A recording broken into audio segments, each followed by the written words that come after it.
1949 Pilot TV37.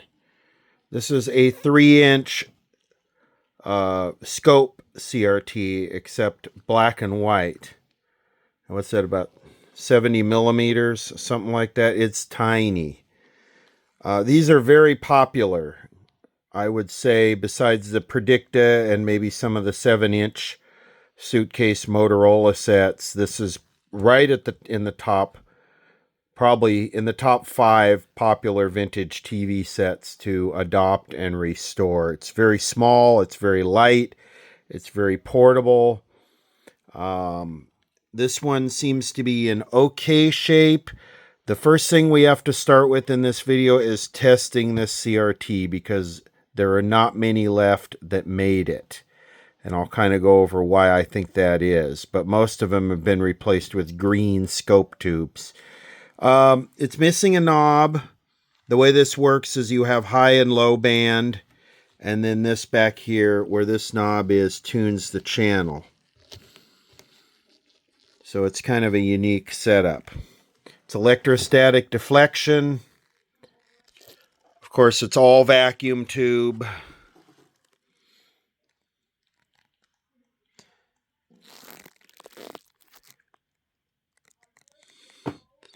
There's something going on there, isn't there? It's basically a cardboard TV. Here we go.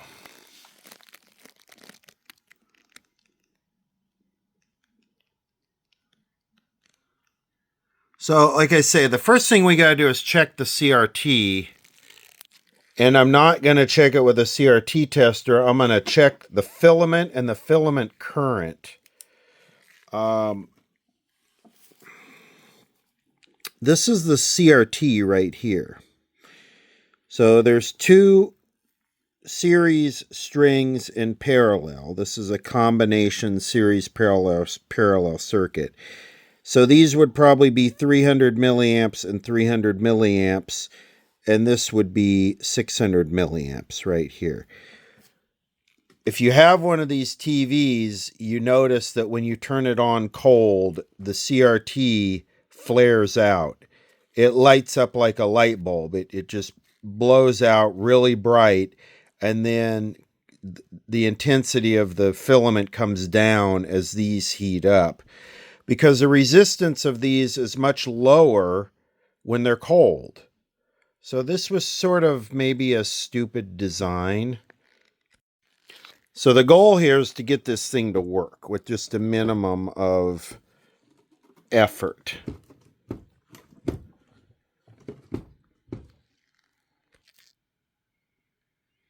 Well, to start off, it's like immaculately clean on the inside.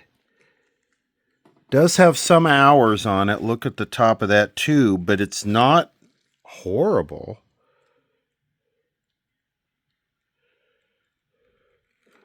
I see a CRT number here, 3.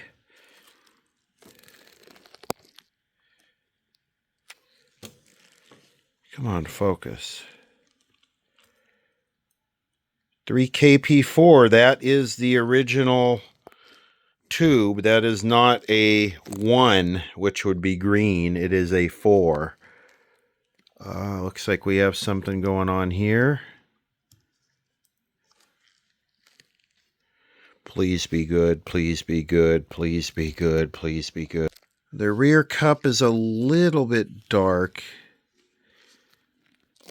The speaker looks nice.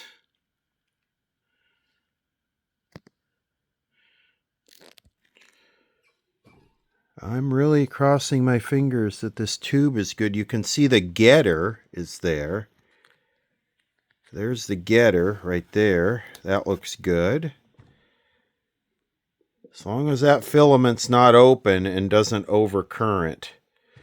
I had one of these before, and the filament was shorted so that it would barely light up. So what we're going to do is we're just going to feed the filament 6.3 volts through an amp meter and check what the current draw of the filament is. This is just like you could eat off of this thing. There is some rust.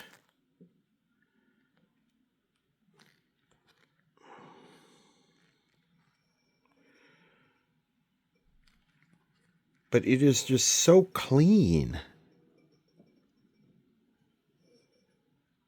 Raytheon tubes. They all look like Raytheon tubes.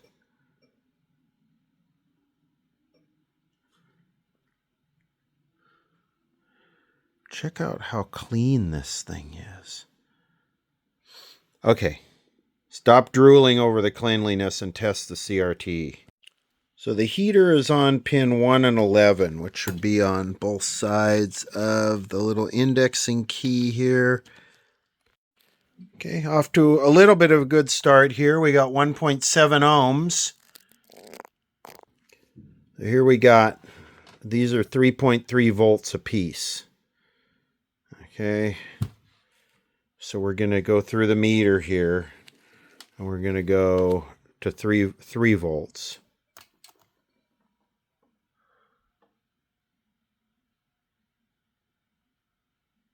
You can see how the current drops as it heats up. So that's 3 volts.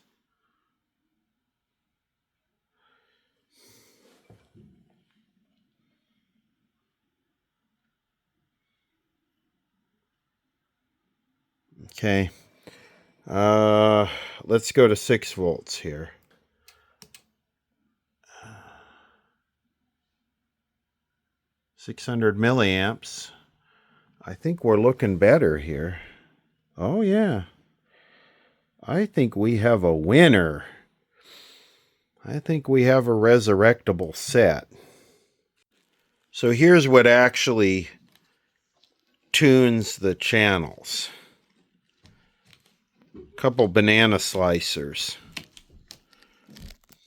So I know this thing seems absolutely hideous and ridiculous because we all have these now.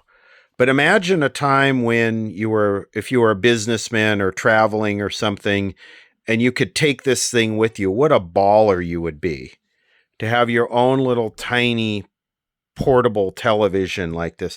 It's very, very light. It's like you can carry it with a couple fingers. No power transformer. Looks just like it's all aluminum. Just very, very cheap and light and portable. Okay, let's take a minute and just scan over this real slow and see if we see any modifications. It actually looks all original.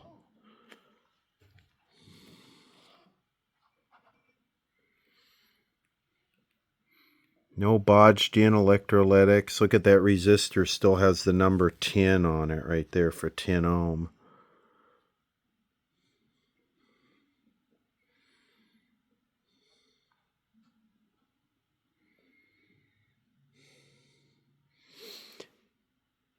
I hate to even screw with it because these things sell for quite a bit of money. And if that CRT is good, that original CRT is good and produces a good picture, this thing is, for someone that would be looking for one of these to restore themselves, this is an ideal candidate. But I do want to wake it up. I'm going to be very gentle not to modify anything too far. We'll just replace or substitute in the high voltage capacitors that always leak. These 6,000 volt capacitors always leak.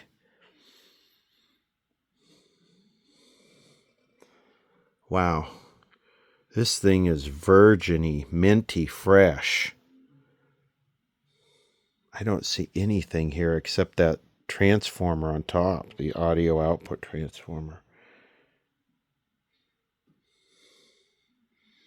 I'm impressed. I think we got a specimen right here. So the power comes in. We got a 35W4, which is a negative rectifier. It has a negative voltage. And then it's got a 25Z6 for the positive voltage. And I see it's got a field coil speaker there. That's not something you see in TVs like this. That they usually use a separate filter choke. So that's a weight and cost cutting measure to use an old field coil speaker as the filter choke for the television set. That's pretty comical. Bet we're going to run into a lot of stuff like that. And we got our high voltage generator here, which is in this box. Not a lot to this. A lot of 12 AT7s for the front end.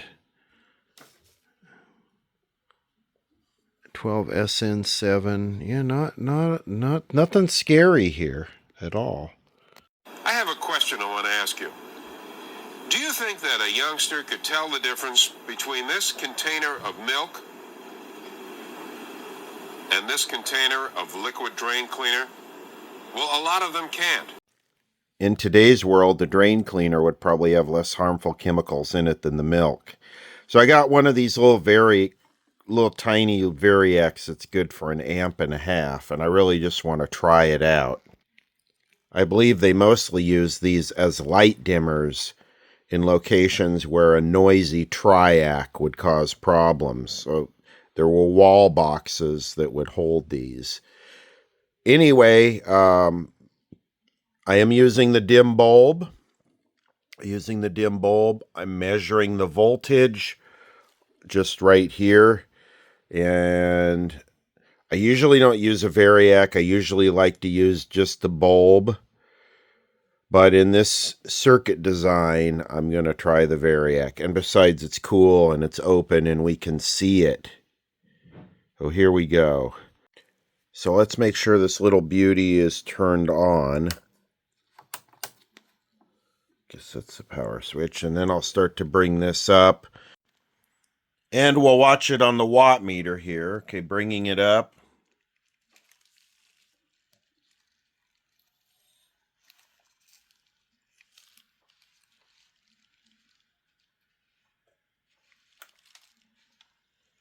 Okay, so everything's working. Now what I slowly want to do is bring this up until I start to see some voltage here. 38 watts.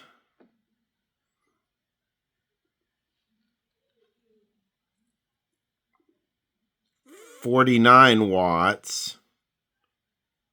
And there we go.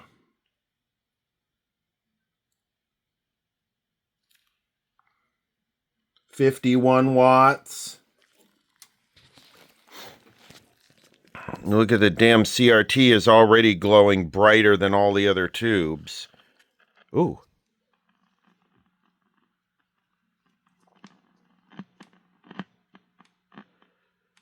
Starting to get some noise already. This thing might just work. The dim bulb is taking up quite a bit. So I'm just sort of letting this reform. Just let it sit for a little bit. See what happens. I'm all the way up on the Variac. I'm not seeing any improvement here, and that is really bright. So I'm going to go up to a 700 watt bulb. So I'll back this back off. Like that.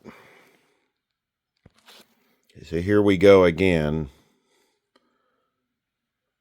I'm at 50 volts. You can see how the CRT flares out, and I'm going up very slow, but it'll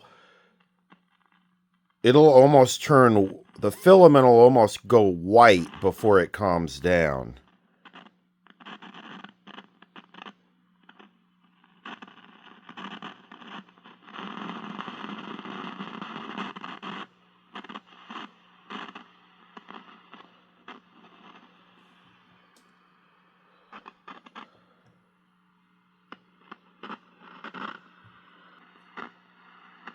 Let's put a antenna on it here.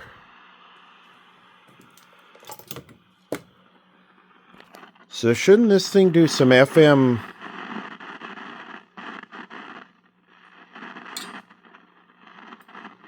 Almost sounds like it has silver mica disease.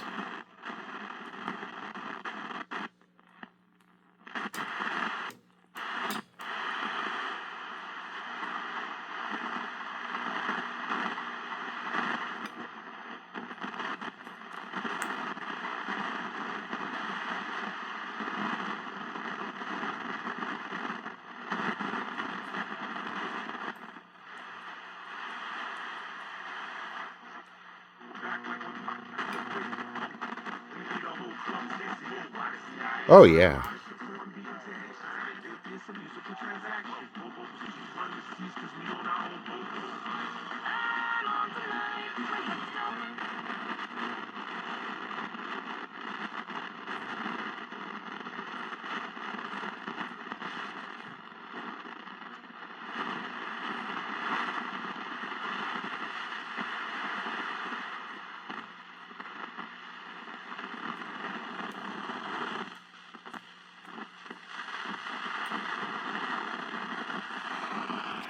Okay, so this is low, that's high. So we want low.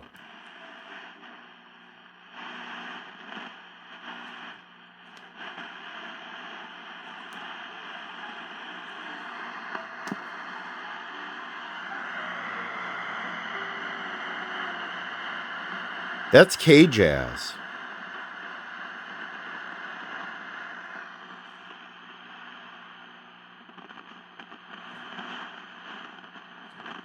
So it is, the front end and audio is kind of working.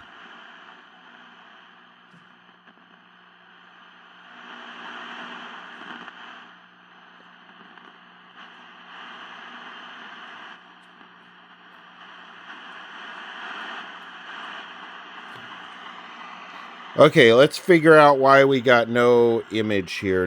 Probably no high voltage. That capacitor right there might be a replacement, that plastic one. If you look at the soldering right there. I'm trying to find where the high voltage comes out of here. This is the bottom of the cage. Okay, well, no surprise here. We got no high voltage. So these 6,000 volt capacitors always leak and short and pull the high voltage down. I imagine we should also check the 1B3 first, the high voltage rectifier tube, because they're always bad. I see one of the screws is missing from right here. So we will take this off. I will not make you watch me take screws out of something. So this is the feedback right here.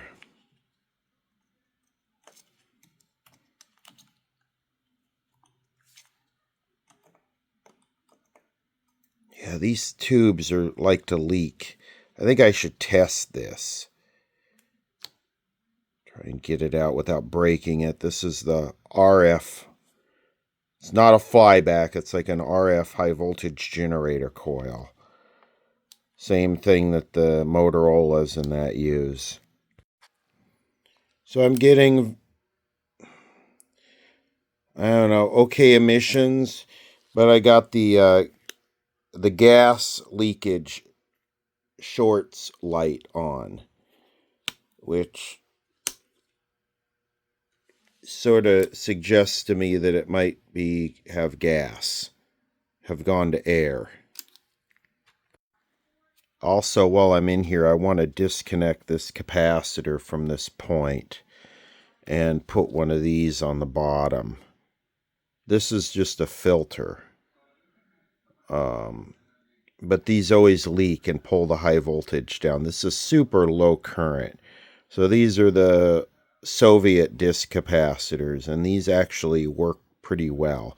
Now this is basically 1,000 picofarads. This is 4,700, but it's okay. It's just a filter. You can go up in value, especially when you're going to a disc. You can go to a bigger value. So these are, I don't remember where I got these. They weren't very expensive, but they work very well in these sets, and you don't get as bad of linearity issues. This one reads much lower, but no gaslight. Made in England. You can see it's got a nice getter there. New old stock. It has a much nicer seal around the top. Got this capacitor disconnected. Gonna put one of these on the bottom. And if you're questioning why I'm doing this the way I'm doing this, as you see me do this, it's because unlike the consoles that I usually work on that you can't pay people to take, this thing is immediately flippable. Someone would buy this immediately especially if the original black and white CRT is good. Someone would buy this immediately for a nice price, and I want to keep it so when I'm done with the video, I can put it back exactly how I found it, so that if I decide to sell it, the buyer could restore it their way and not have my footprint, my fingerprint all over it. Got this capacitor disconnected, the one up top, and I got two of these 2,200 picofarads in there. This one was 500. And the one up top was 1,000. So again, they're just filters. The value doesn't really matter. Bigger is better. Okay, well now we got 945 volts there. It should be about 2,500. So those are the two capacitors I just changed, 71 and 72. I better go after 73 and 74. Even 75. If any of these are leaky, they're going to cause issues.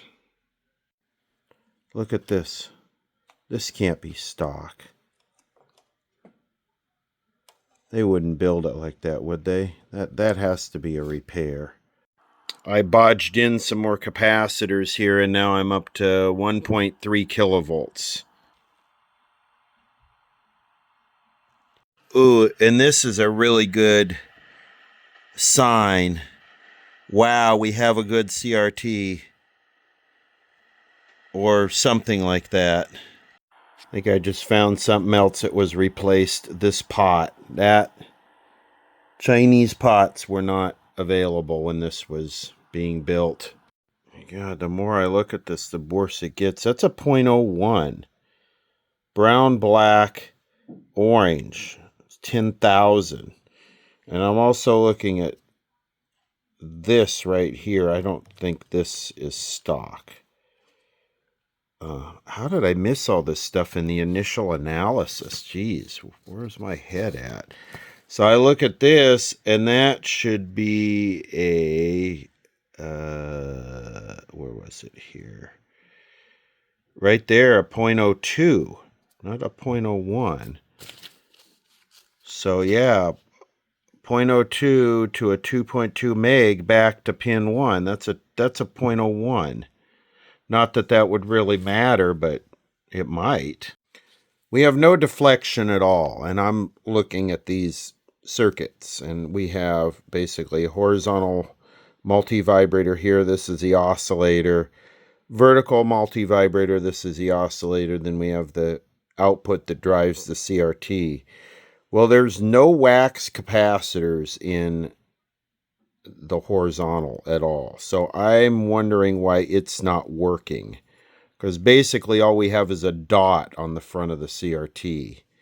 And I think we should look at this and see if there's a missing voltage or something, why that's not working. Okay, well, they are calling for -110 here, and I got -50. I'm using the voltage chart. They're calling for -110. on pin 3 and 6. So I'm coming over here to the negative filter capacitors, and I'm measuring it here, and it's negative 51. So that's way too low. See what it is here, negative 58. And we might have bad filter capacitors here. It uses a 35W4 for the negative supply, and these are those two filters. Here and here. So maybe one of those is bad. Maybe there's a ton of ripple. See if I check the AC voltage here. Wow, I got 40 volts AC there. 40 volts AC there and 49 volts AC there. So those capacitors are open. They're not filtering. Surprised we don't have any hum. Checking the ESR of this one. It is open. Look at that. Checking the ESR of this one. It is bad. Checking the ESR of this one. That one's good. And that one's good. So the positive voltage, this uses a positive and negative voltage. Positive voltage one is good. The negative voltage ones are bad. So let me tack a couple across there. Okay, 2 new capacitors tacked on there. Again, this is not the right way, but this is a way. The right way would be to gut those capacitors out and restuff them, or just delete them and put new ones in. Okay, we are up to 110 volts now, but it looks like we lost our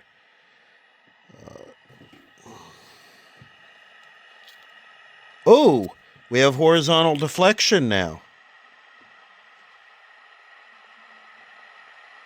Very good.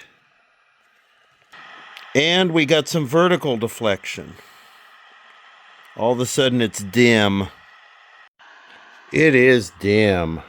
Okay, I think we're about to see our first signs of, the filaments are brighter. I'm going to hook the direct TV box to it and we'll see if we get anything. Yeah, the CRT is not in there straight, is it? Thinking. Okay, here's what I'm thinking. I was going to wait until our anniversary, take you somewhere romantic, perhaps in a canoe, most likely in a canoe. Okay, this is going to, hold on. Need to stay off the copyright stuff. Making a meal. Baked beans. Can we save lunch? To all the Reese's fans. In J Cup, Reese's didn't make one. They made 2.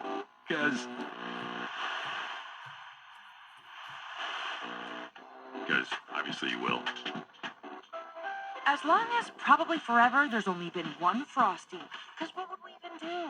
Add a bunch of loose rolls and mix. You mean to tell me some people could actually watch this? I need it. That's kind of genius, actually. This is so small. Here's an important message from the U.S. Med Diabetes Solution Center.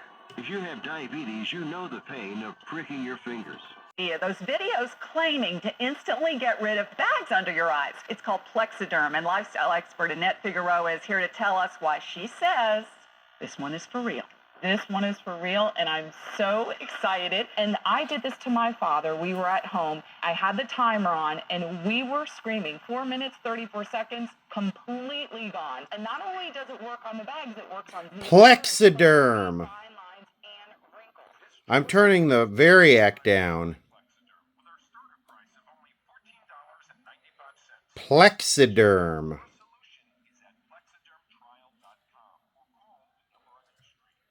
Okay, I think I'm going to recap the vertical Plexiderm. Try and get the vertical full so I can see it. I cannot see what's going on here. Okay, I replaced a bunch of the capacitors in the vertical and I got full deflection. But I still think something's way off here. That is window circle. So that's the vertical size. So I get more, and it is very dim. So I think the horizontal is still off. It is a really weird looking window circle. And also turning the vertical hold control makes no difference.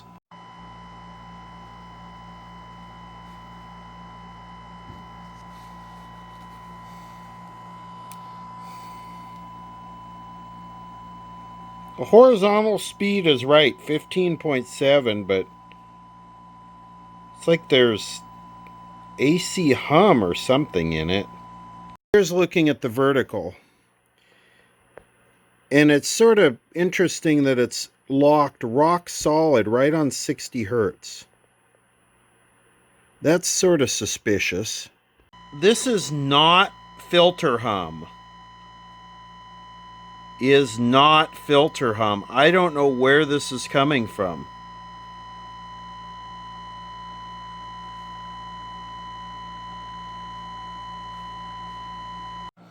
That's looking at the sync pulse, and I don't like that. This capacitor right here is quite leaky.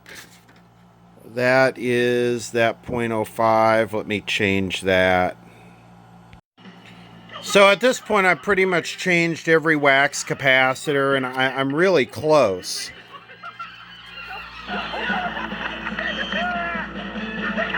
I just still got this slow rolling.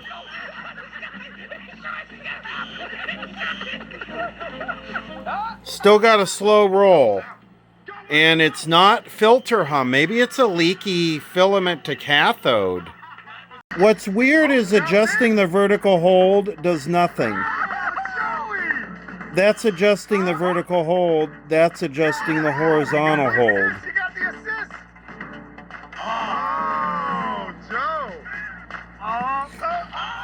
It's like something externally is controlling the vertical oscillator, like it's syncing to the line frequency.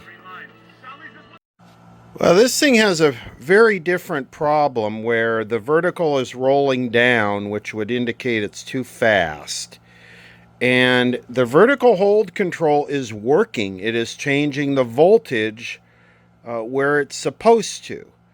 So it's not a bad pot, but adjusting it does nothing. So I'm thinking that there is a possible, in the vertical multivibrator, there is a filament to cathode leak, which is dumping the 60 hertz from the line into the oscillator, the vertical oscillator, and that's why I can't change it. It is hard locked. And that would make sense. If it was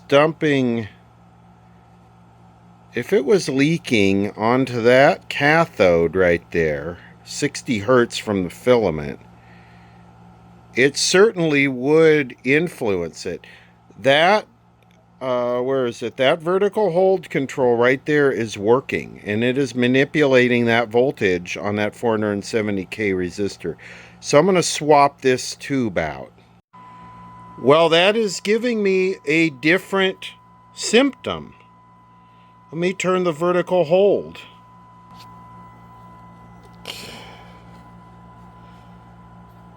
Ooh. It was a bad tube. I have never seen that in real life before. A tube with a cathode to filament leak. Now the vertical hold control works. Boy, is that dim.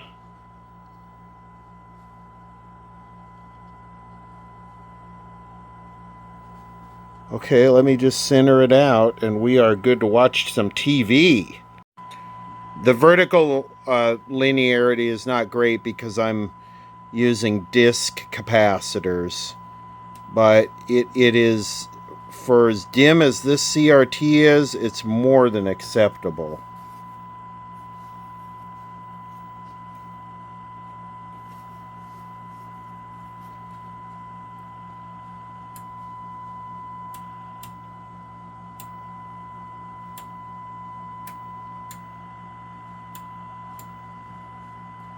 This is such a joke.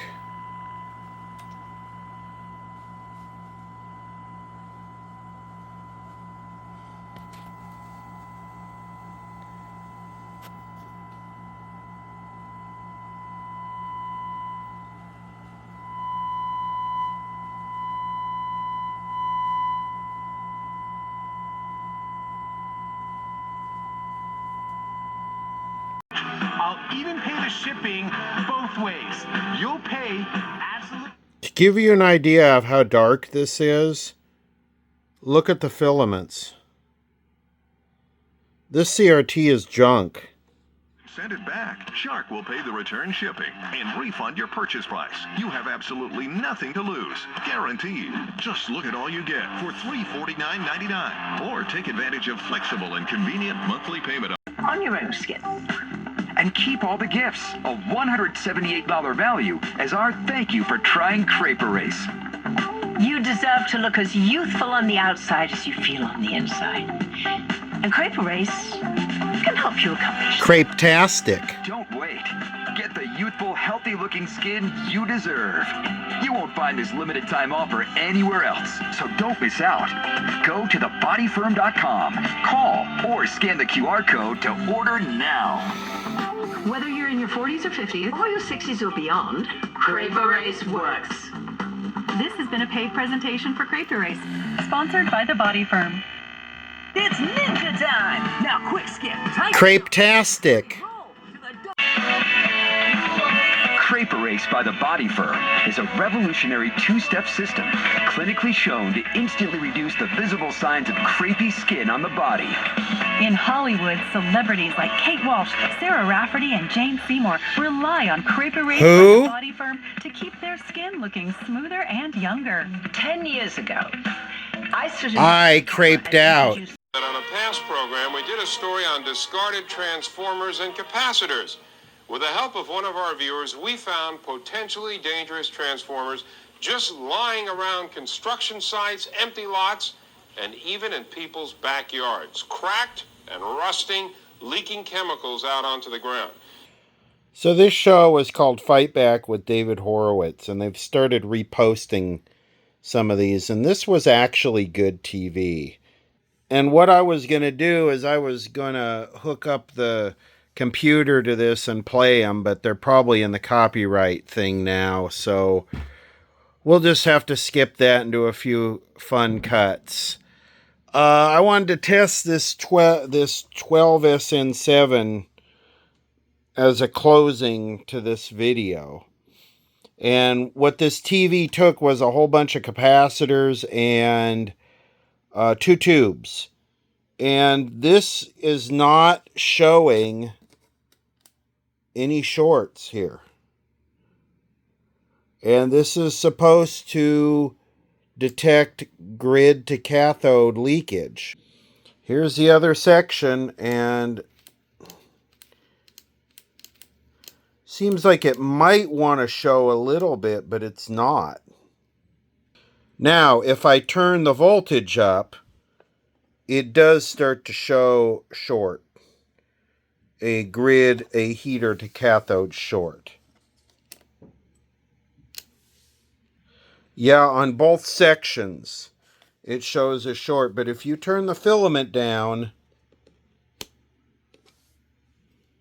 it goes away. So tube testers they just don't. Substitution is the best test there is. And this was a trippy one because that leak in that tube kept that vertical frequency locked right to the line frequency, right dead on 60 hertz, which is just a tiny bit too fast for 2997. So, yeah, there it is.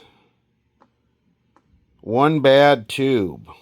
2 bad tubes. A lot of bad capacitors. 1949 Pilot TV37. Really weak CRT. Really epically weak emissions. I'll fire it up we'll do one last little thing here with the lights on in the room. Can capture Here's how dark this thing is. Our technician created identical messes, including burying dirt and embedding hair in carpet. Starting on carpet, the person with the competitor vacuum uses the traditional method of going back and forth numerous times because they have no idea where dirt is hiding. But the Shark detects hidden dirt and alerts you, so you can focus more on that specific area until it indicates it's time to move on. That's right, I need a microprocessor-controlled vacuum that automatically detects dirt using AI. Anything to sell this junk. Tube. Oh, here we go. I'll feed the pool balls into the tube, and we'll find out just how many the shark can pick up. All right, let's do this, Amy. Okay, 1, 2, 3, 4, 5, 6, 7. Look how fast shark suction power pulls up these heavy pool balls. 12, 13, 14, 15. That's an entire rack. 16, One full rack and still going strong. We're just getting started with the Power Detect's most powerful suction.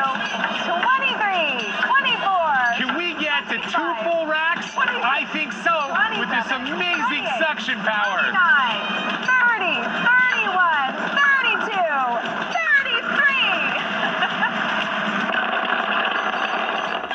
33 pool balls. That's what really matters in life. How many pool balls will your vacuum suck into a tube? There's absolutely no hair for us to cut out. It's perfect. And there's no hair there. I don't have to touch it. This is the best vacuum I have ever had. Can you imagine watching this? The future of cleaning is here. Shark unleashes the Power Detect. Featuring Detect technology, the Power Detect senses and reacts to location of dirt, floor types, edges and corners, and which direction the vacuum is moving. All this Ooh, which direction the vacuum is moving. Smarter cleaning. And Shark's 2 brush roll system includes power Better, faster, smarter, safer, cheaper. with no hair wrap. The Power Detect also comes with Shark's greatest cleaning technologies. Powered lift away for hard to reach areas. Lift away for lightweight versatility. Anti-allergen complete seal technology that keeps dust and allergens locked inside. Odor neutralizer technology for fresher